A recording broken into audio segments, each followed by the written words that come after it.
বিহারে এসআইআর লাগু করেছে নির্বাচন কমিশন। এটা ভারতীয় জনতা পার্টির কোনো এজেন্ডা নয়। এ বিষয়ে পার্লামেন্টের কোনো দায়িত্ব নেই। তারপরেও গত 7 দিন ধরে কংগ্রেস এবং বিরোধী দলগুলি লোকসভা এবং রাজ্যসভাকে অচল করে রেখেছে। কংগ্রেস বিরোধী দলের ভিমরতি ধরেছে এসআইআর প্রসঙ্গে, এমনটাই বললেন সাংসদ বিপ্লব কুমার দেব।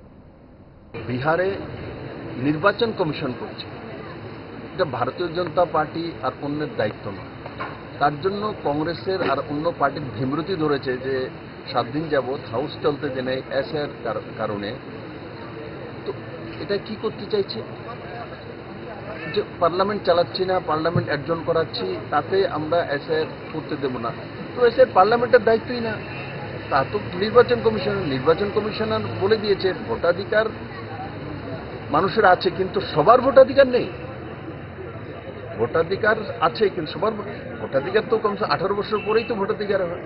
তার 16 বছরের ছেলে বলবে আমারও ভোটাধিকার লাগবে, তো সম্ভব না। কানুন তো একটা আছে, ব্যবস্থা তো আছে। তো পাকিস্তান থেকে বাংলাদেশ থেকে এসে এখানে ভোট মারবে, এটা তো সম্ভব না। ভারতীয় যারা আছে এরা ভোট করবে, সে হিন্দু হোক, মুসলিম হোক, খ্রিস্টান হোক, জৈন হোক, সবাই করবে। কিন্তু যারা অবৈধভাবে রাতের অন্ধকারে ভারতবর্ষে আসে এরা কেন ভোট দেবে? এরা কেন ভারত লাগবে? সেটা স্পষ্ট, কিন্তু এসআইআর এর বিষয় নির্বাচন কমিশনের বিষয়, তার মধ্যে ভারতীয় জনতা পার্টির কোনো বিষয়ই নেই।